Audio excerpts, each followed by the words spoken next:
He told everyone I was just a housewife at the reunion. Next week, I rejected his firm's merger proposal as the mysterious so he'd been desperately trying to meet for months. 10 years ago I was the woman everyone overlooked. Now I was the CEO every boardroom feared. And it all started with 6 words spoken carelessly at a high school reunion. Sarah? Oh, she's just a housewife. Before we begin, I want to take a moment to thank each of you for being part of this incredible journey. If you're enjoying these stories of empowerment, consider subscribing. It's completely free and helps us build this amazing community. Let's dive in. The reunion hall buzzed with the familiar hum of nostalgia and forced small talk. Soft jazz played in the background, a soundtrack to a scene I'd soon transform into my personal turning point. I stood near the refreshment table, my simple black dress a stark contrast to the flashy cocktail numbers surrounding me. My hair, pulled back in a neat ponytail, screamed suburban conformity. But beneath the carefully crafted exterior, a storm was brewing. Michael Roberts, my target, held court near the far wall, surrounded by a cluster of former classmates who hung on his every word. He'd always been that guy. Charismatic, successful, loud. The type who believed success was measured by the volume of his voice and the breadth of his professional conquests. I watched him calculating. Each laugh, each boastful story was a thread I was mentally weaving into a tapestry of revenge. Sarah Thompson, his voice cut through the room like a knife. Last I heard, she settled into the perfect housewife role. The words dripped with condescension. A ripple of polite chuckles followed, the kind of laugh that's more about social alignment than genuine humor. I'd heard worse. Far worse. But this moment, this casual dismissal, would become the catalyst. My journey hadn't been conventional. While others climbed corporate ladders, I'd been building something different. Quietly. Strategically. A network that stretched across industries. A business empire constructed in stolen moments between school runs and family dinners. The world saw a housewife. I saw a CEO in waiting. Michael didn't know about the tech startup I'd quietly nurtured. Didn't know about the venture capital funds I'd strategically invested in. Didn't know that the modest suburban home he imagined was just a carefully maintained facade. My phone buzzed. A message from my COO. Another detail Michael would never suspect. Our latest acquisition was complete. Another piece of a complex chess game I'd been playing for years. The reunion continued around me. Old classmates shared stories, rekindled connections, compared life achievements. But I was already elsewhere. My mind was mapping out the next phase of my plan, the intricate process of dismantling Michael's professional ego. He represented everything I'd fought against. The systemic underestimation of women who choose different paths. The assumption that a woman's worth is defined by her visibility in traditional corporate structures. I would become his professional nightmare, a ghost he couldn't predict or control. As the evening progressed, I maintained my carefully crafted persona. Soft smile. Polite nods. The perfect picture of domestic contentment. But behind my eyes, a strategic mind was always working, always planning. Michael approached me near the end of the night, probably feeling magnanimous after his earlier comments. "Sarah, you're looking well," he said, his tone patronizing. "Still keeping busy at home?" I met his gaze. Calm. Collected. "Absolutely," I replied, my voice smooth as silk. "Always something to do. If he only knew. The next week would change everything. The merger proposal would be my first move, a chess piece positioned precisely to upend his entire world. Michael's firm had been desperately seeking a mysterious CEO, a powerful entity that had been just beyond their reach. They would soon discover that the housewife they'd dismissed was about to become their greatest professional challenge. As I drove home that night, the suburban streets silent around me, I allowed myself a small smile. Revenge, I'd learned, was not about loud explosions or dramatic confrontations. It was about precision. Strategy. The kind of calculated move that would make Michael, and everyone who'd ever underestimated me, realize their fundamental mistake. 10 years of preparation were about to pay off. And it would be beautiful. My home office was nothing like what Michael, or anyone from the reunion, would expect. Behind the facade of suburban tranquility lay a command center that would make most tech startups look amateur. 3 massive monitors lined the wall, each displaying real-time global market data. Trading algorithms I'd personally developed ran silently in the background, generating revenue streams that most investment banks would envy. This was Quantum Horizon Technologies. My creation, my weapon. I pulled up the files on Michael's firm. Not just surface-level information but deep, granular data that revealed every weakness, every potential pressure point. My network of information ran deep. A web of connections cultivated over years of strategic relationship building. The journey hadn't been accidental. After my first child was born, I'd watched the world try to reduce me to nothing more than a mother. But motherhood had been my greatest strategic advantage. While others saw interrupted careers, I saw an opportunity to rebuild from scratch.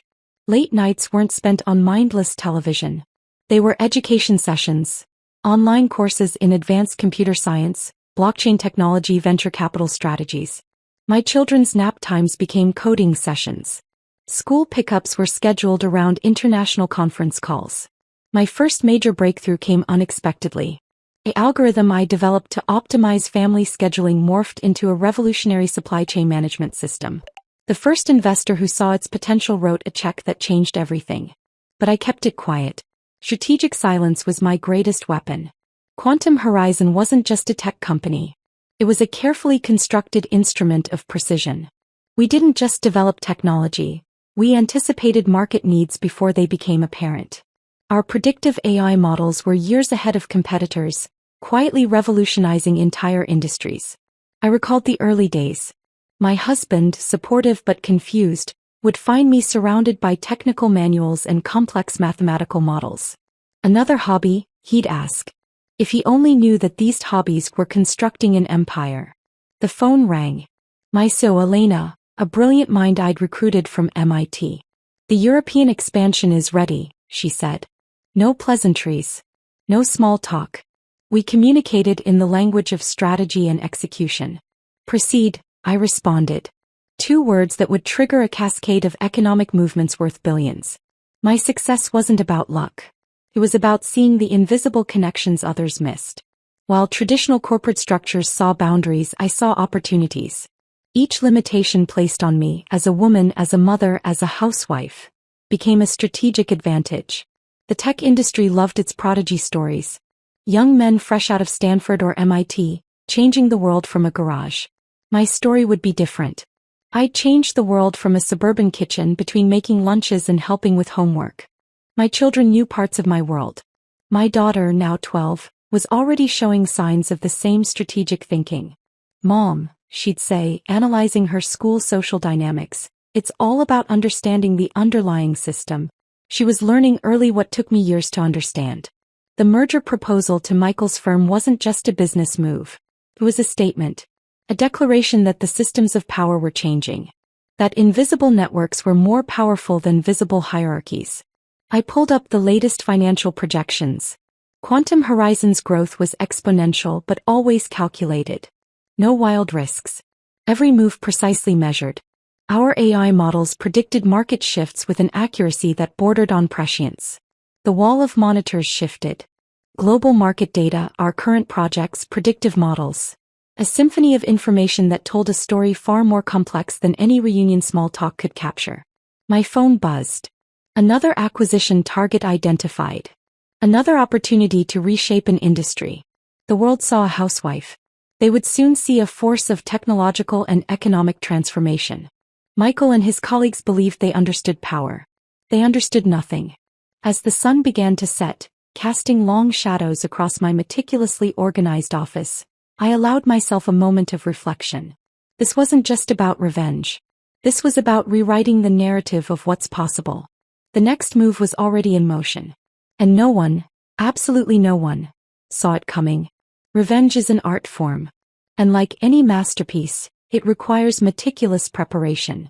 I spent the next 3 days in near total isolation. My team knew better than to interrupt. The children were with their father for a carefully planned extended weekend. My office transformed into a war room, every digital and physical resource dedicated to dismantling Michael Roberts. His firm, Roberts Global Enterprises, wasn't just another target. It was a complex ecosystem I needed to understand at a cellular level. I pulled every thread of information. Public records, financial statements, leaked internal communications, social media traces, professional networks. Most would see a stack of documents. I saw a living, breathing organism with vulnerabilities waiting to be exploited. Michael's professional reputation was built on aggressive mergers and strategic acquisitions. But every aggressive strategy leaves scars. Every conquest creates enemies. My job was to find those fracture points. I discovered his firm was leveraging a significant loan from a consortium of international banks. The terms were complex with strict performance metrics. One strategic disruption could trigger massive financial penalties. His recent acquisition of a mid-sized tech firm in Southeast Asia was particularly interesting. The integration was messy. Cultural misalignments.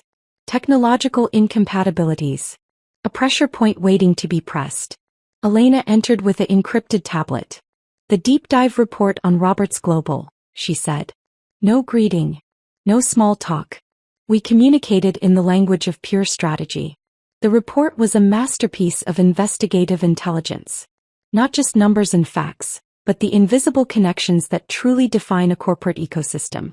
Michael's key executives. Their personal motivations. Their individual weaknesses. One name stood out. David Chin, his chief technology officer. Recent divorce. Significant financial strain. Professional reputation recently questioned after a failed internal project.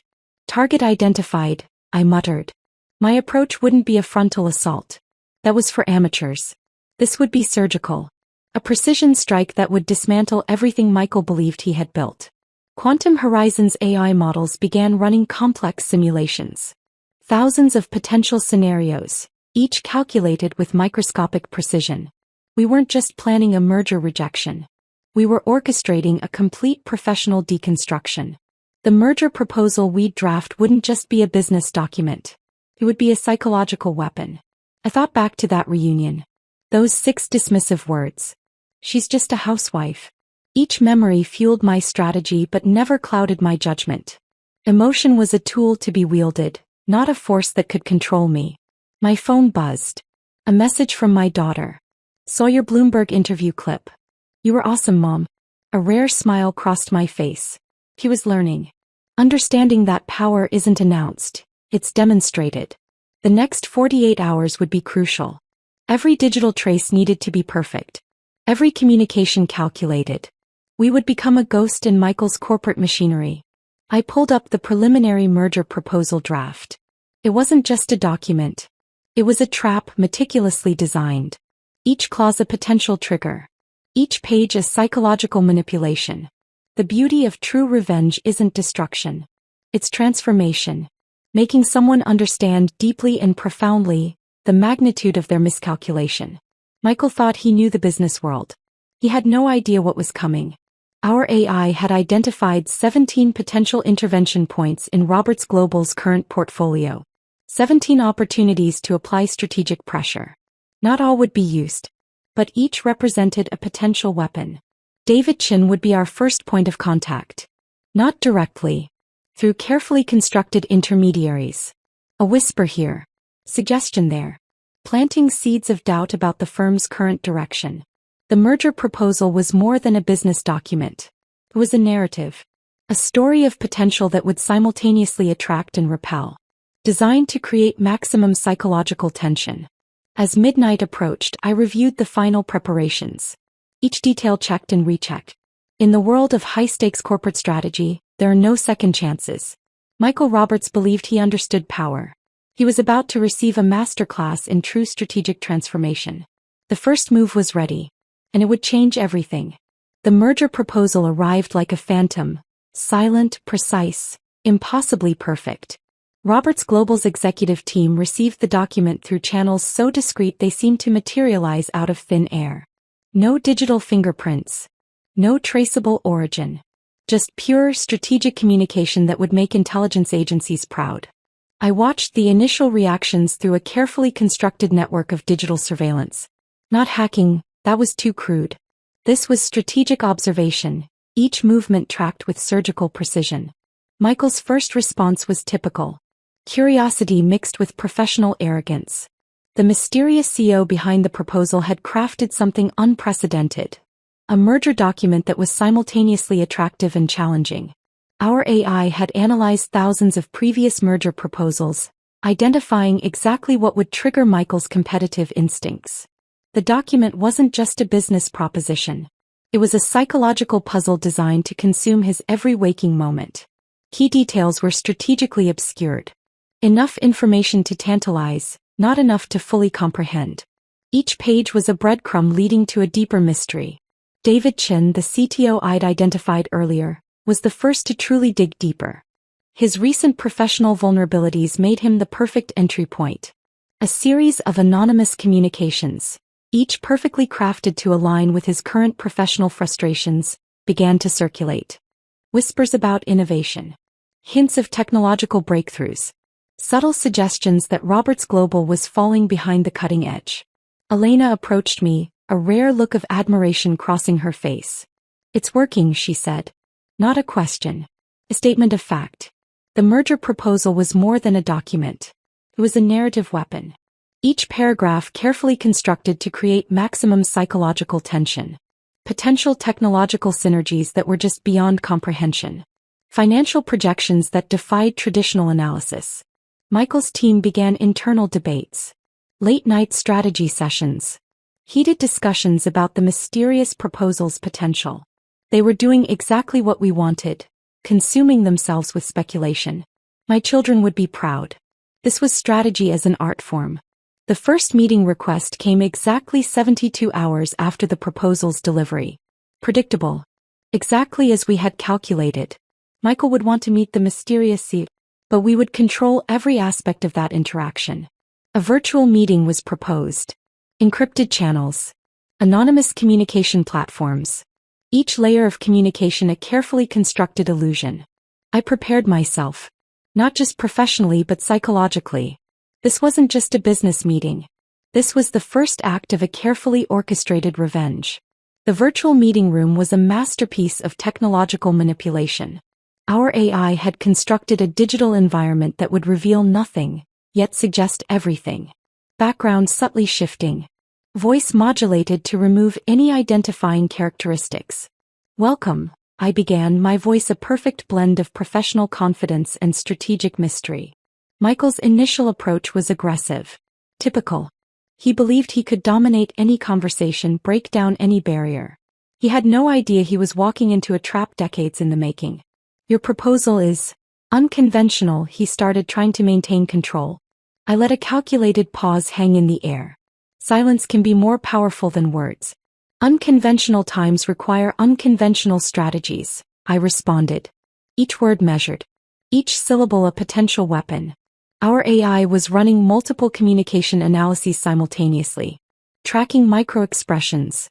Analyzing vocal patterns. Building a comprehensive psychological profile with each passing second. David Chin was copied on the communication. Another strategic move. His growing frustration with the current corporate structure would be our secondary infiltration point. The meeting continued. No concrete decisions. No clear resolutions.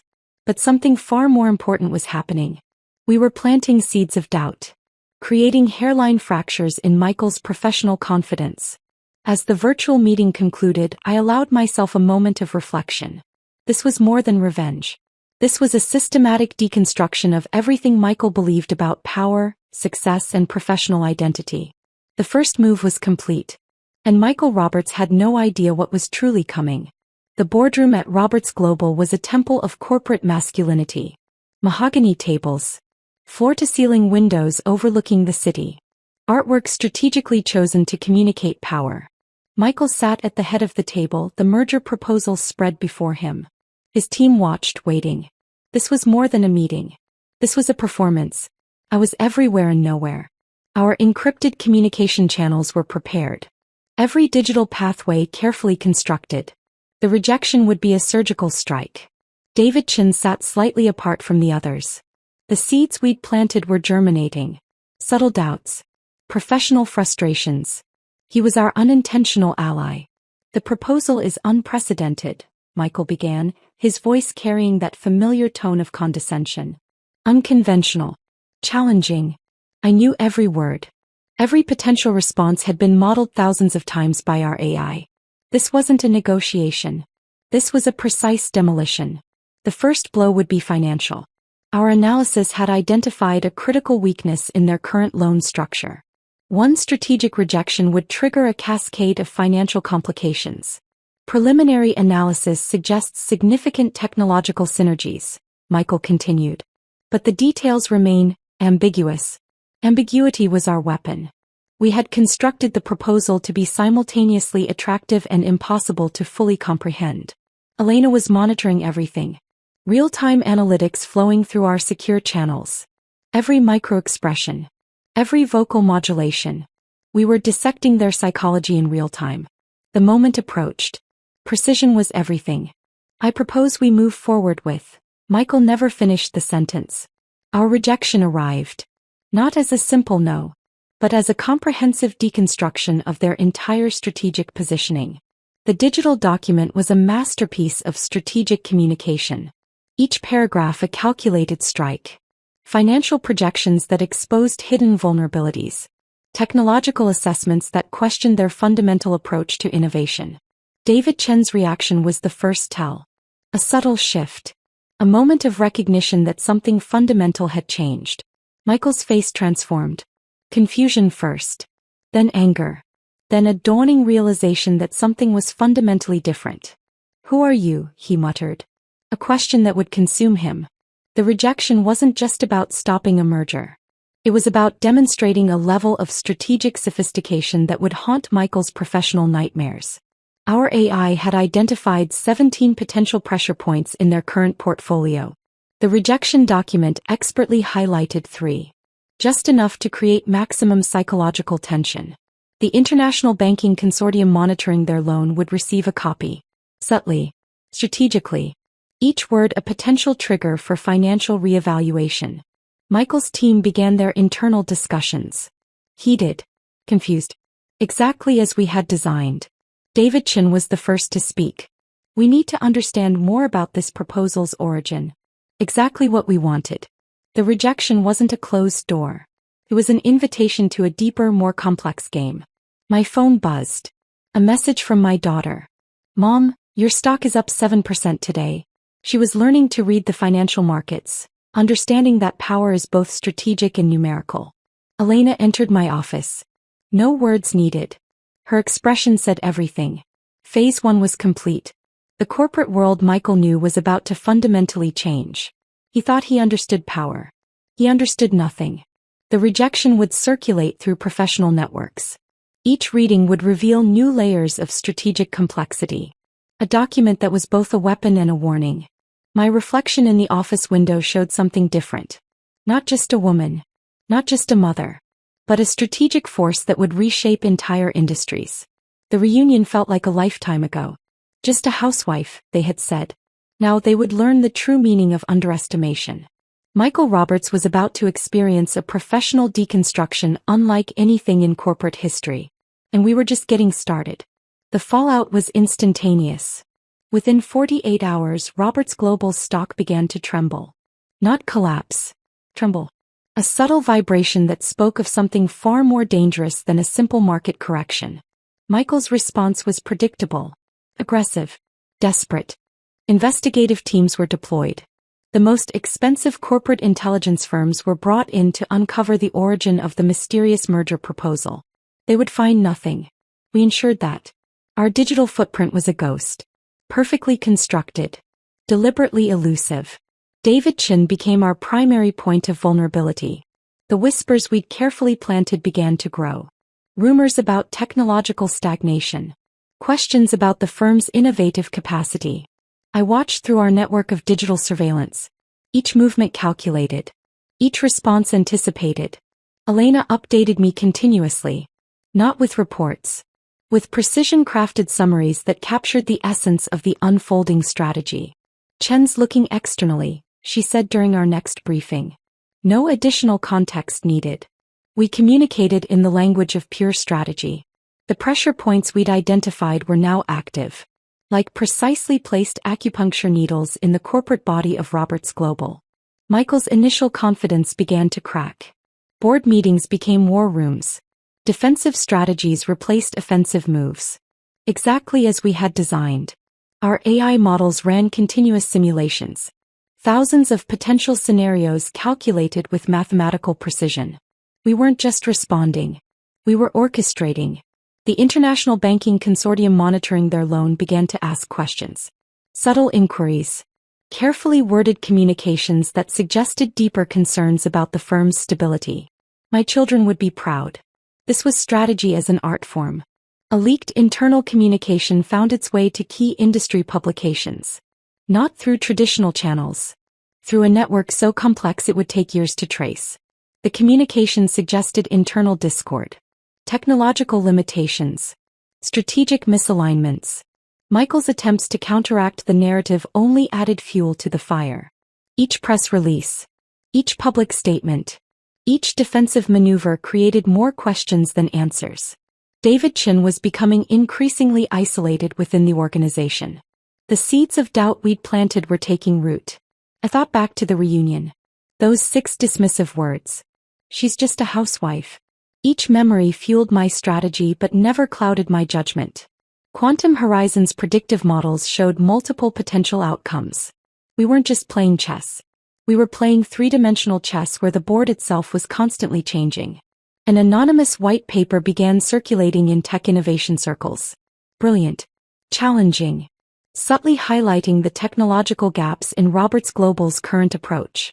No direct connection could be traced. But its impact was devastating. Venture capital firms began to pull back. Not dramatically, subtly.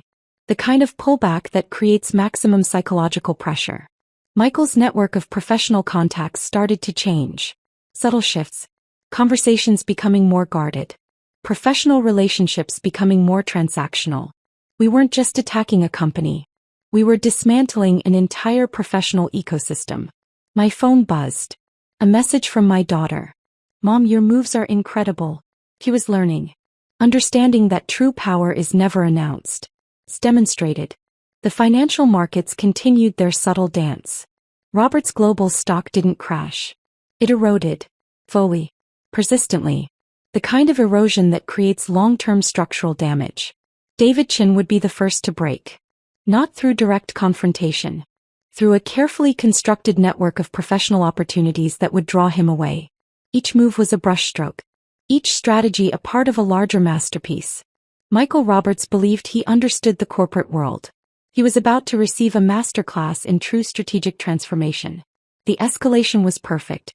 Precise. Unstoppable. And we were just getting started. The annual Tech Innovation Summit was Michael's last hope. A global conference where industry leaders showcase their strategic vision.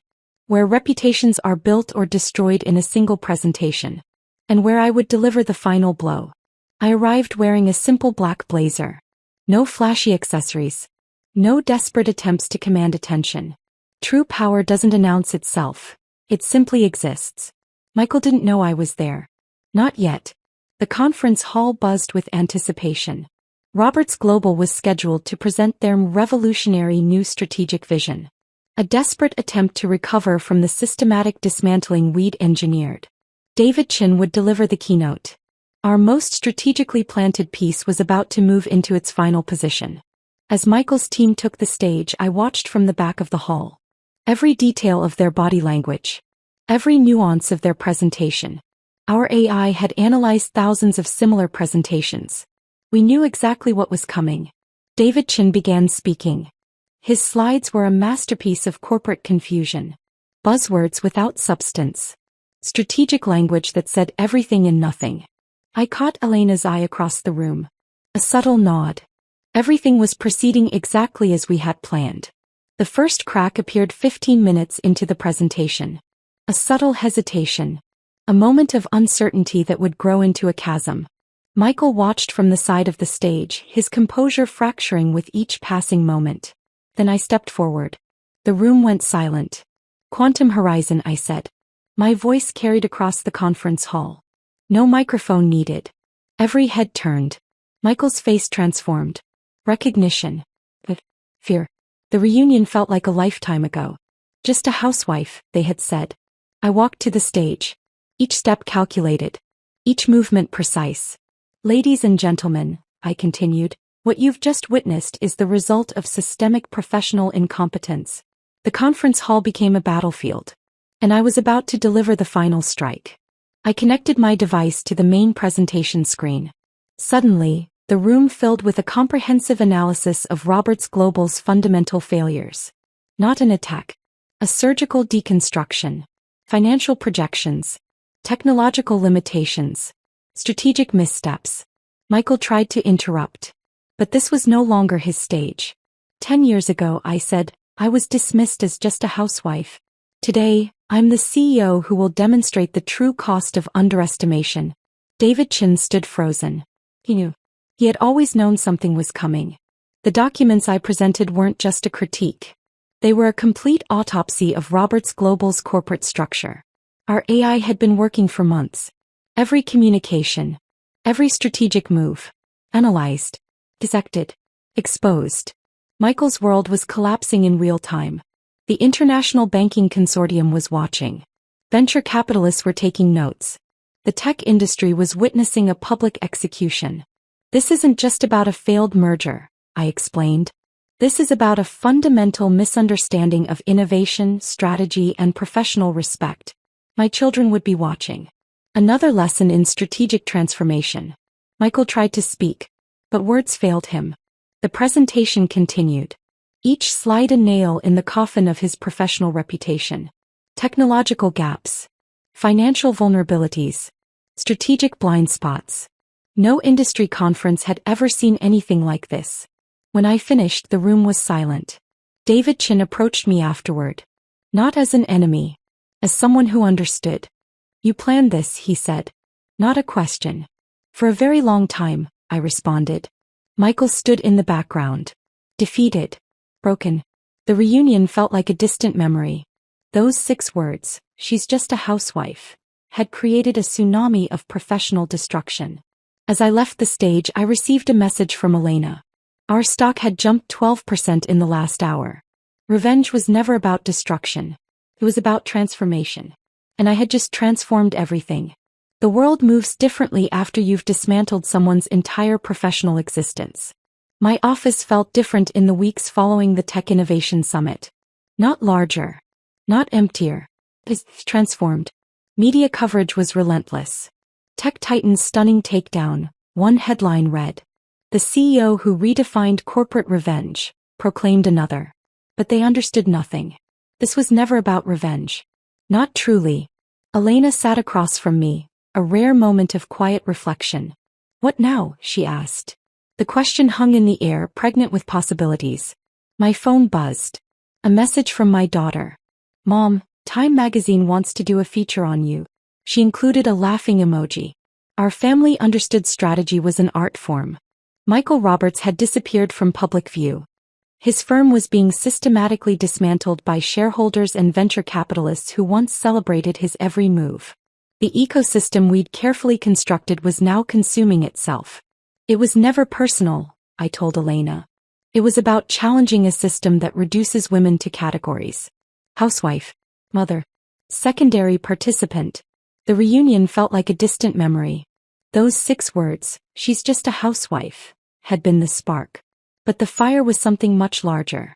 Quantum Horizon's stock continued to climb. Not through aggressive tactics. Through pure strategic innovation. David Chin had reached out. Not as an adversary, but as someone who recognized a fundamental shift in corporate dynamics. He was considering joining our team. My children understood something profound. Success isn't about loud declarations. It's about strategic patience.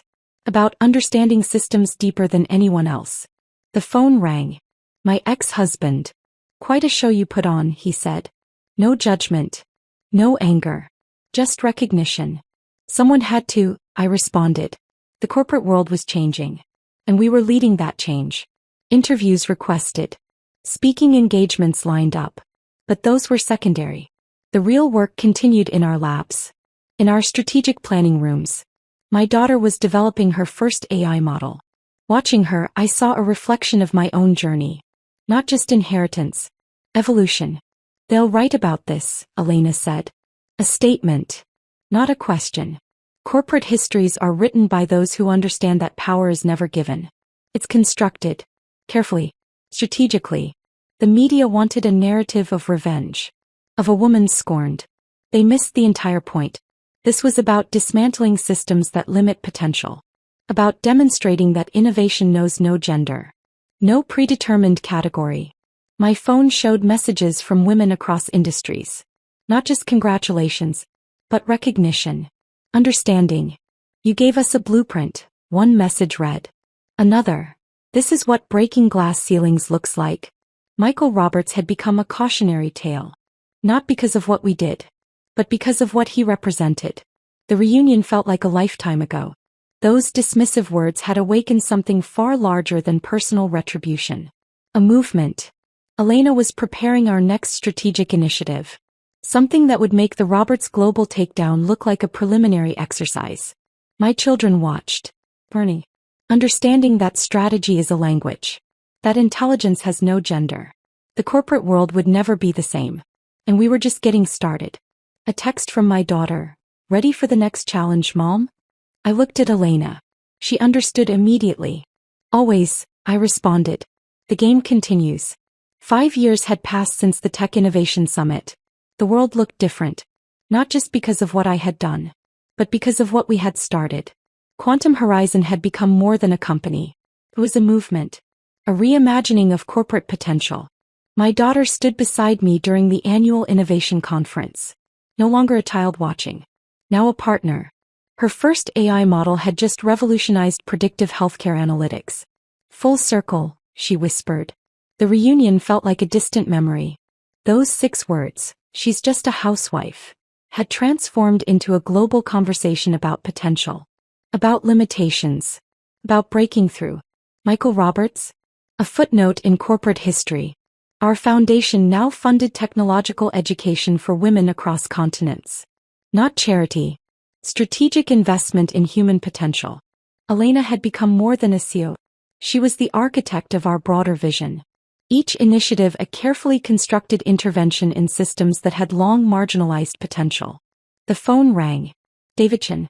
Now not just an ally but a key strategic partner. The new education initiative, he said. It's changing everything. And it was. We weren't just building a company. We were reconstructing opportunity. My ex-husband called. Proud. Not of my revenge. But of the systemic change we'd catalyzed. You did more than win, he said. You redesigned the game. My children understood something profound. Success isn't about individual triumph. It's about creating pathways for others. The media had long moved past the narrative of revenge. Now they spoke of transformation. Of systemic change. The woman who rewrote corporate rules. One headline read. But we knew the truth. This was never about rules. It was about potential. Our AI models were now predictive engines of social change.